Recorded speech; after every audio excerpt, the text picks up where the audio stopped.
இன்னைக்கு என்ன பார்க்க போறோம்னா, நம்ம வந்து கோவக்காயும், உருளைக்கிழங்கையும் வச்சு ஒரு கறி தான் பண்ண போறோம். இது வந்து நீங்க டிஃபன் பாக்ஸ் ரெசிபியாவும் யூஸ் பண்ணிக்கலாம். சாதம் போட்டு மிக்ஸ் பண்ணீங்கன்னா, நீங்க குழந்தைங்களுக்கு குடுக்கறதுக்கு ரொம்பவே நல்லாயிருக்கும். தயிர் சாதத்துக்குலாம் தொட்டுக்கிறதுக்கு, சாம்பார் சாதத்துக்குலாம் தொட்டுக்கிறதுக்கு ரொம்பவே நல்லாயிருக்கும். ஸோ ஃபர்ஸ்ட் அதுக்கு தேவையான பொருள் என்னென்னன்னு பார்த்துட்டு வந்துருவோம் வாங்க. கோவக்காய், உருளைக்கிழங்கு கறி செய்ய தேவையான பொருட்கள்: நறுக்கிய கோவக்காய் 1 கப், நறுக்கிய உருளைக்கிழங்கு 1 கப், நறுக்கிய வெங்காயம் 1, வரமிளகாய் 4, கடலைப்பருப்பு 2 டீஸ்பூன், தனியா 2 டீஸ்பூன், உளுத்தம் பருப்பு 2 டீஸ்பூன், கரம் மசாலா பொடி 1/2 டீஸ்பூன், பட்டை 1/4 இன்ச், வெந்தயம் 1/4 டீஸ்பூன், மஞ்சள் பொடி 1/2 டீஸ்பூன், பெருங்காயம் சிறிய துண்டு, உப்பு தேவையான அளவு, கருவேப்பிலை சிறிதளவு, எண்ணெய் தேவையான அளவு. கோவக்காய் உருளைக்கிழங்கு கறி செய்கிறதுக்கு தேவையான பொருள் என்னென்னு பார்த்தாச்சு. இப்போ எப்படி பண்ணுறதுன்னு தான் நம்ம பார்க்க போகிறோம். ஸோ ஃபஸ்ட் அதுக்கு எண்ணெய் விட்டுக்கலாம். கொஞ்சமாக கடுகு, கொஞ்சம் உளுத்தம்பருப்பு, கருவேப்பிலை கொஞ்சம் சேர்த்துக்கலாம். ஒரே ஒரு வெங்காயம் நீட்டை வாக்கில் கட் பண்ணி வச்சுருக்கோம். வெங்காயம்லாம் சேர்க்க மாட்டேன் அப்படின்னு சொன்னீங்கன்னா வெங்காயம் சேர்க்காம கூட நீங்கள் வந்து பண்ணலாம். வெங்காயம் வந்து கண்ணாடி மாதிரி வதங்கினா போதும், ரொம்ப வதங்கணும்னு அவசியம் இல்லை. கோவக்காவை இந்த மாதிரி நல்லா மெல்லிசாக கட் பண்ணி வச்சுக்கோங்க. அதே மாதிரி உருளைக்கிழங்கு இந்த மாதிரி மெல்லிசாக கட் பண்ணி வச்சுக்கோங்க. பாருங்கள், வெங்காயம் இந்த பக்கம் கண்ணாடி மாதிரி வதங்கியிருக்கு. இப்போது கோவக்காயும் சேர்த்துடலாம், நம்ம உருளைக்கிழங்கையும் சேர்த்துடலாம். ரெண்டுமே வெந்துடும் சேர்ந்தாப்புலையே.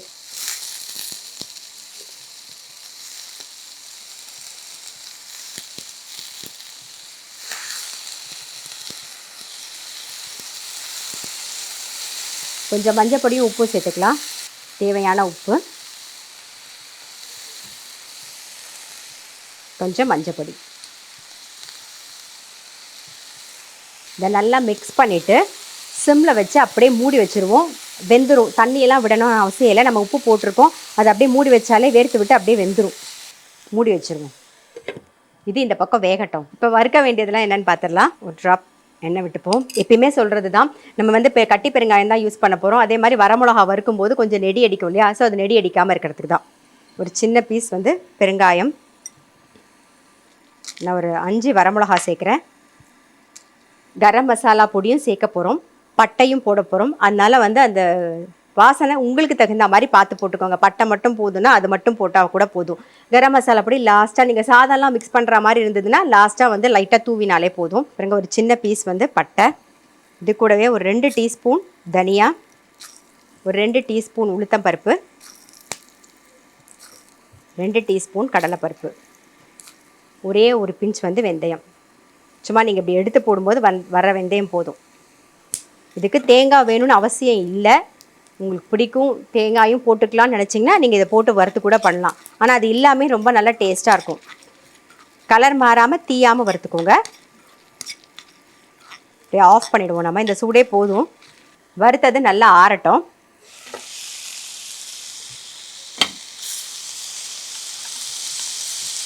ஓரளவுக்கு முக்கால் வாசி அப்படியே நல்லா வெந்துடுத்து பாருங்கள். சீக்கிரமாக வெந்துடும். மெல்லிசாக கட் பண்ணதுனால ரொம்ப சீக்கிரமாகவே வெந்துடும். மூடி வச்சுருவோம். இன்னும் கொஞ்சம் வேகட்டும். அதுக்குள்ளே நம்ம வறுத்தது நல்லா ஆறி இருக்கும். நல்லா கோர்ஸாக பொடி பண்ணி எடுத்துகிட்டு வந்துடுவோம். நைஸாக வேண்டாம், நல்லா கோர்ஸாக பொடி பண்ணிவிடலாம். நம்ம வறுத்ததை நல்லா கோர்ஸாக பொடி பண்ணியாச்சு பாருங்கள். ஸோ இப்போ ஃபஸ்ட்டு வந்து இந்த பக்கம் காய் வேக வச்சுருந்தோம் இல்லையா, ரெண்டும் நல்லா வெந்திருக்கும். இப்போ என்ன பண்ண போகிறோன்னா, இந்த பொடி எவ்வளோ வேணுமோ காரம் அதுக்கு தகுந்த மாதிரி நீங்கள் போட்டுக்கலாம்.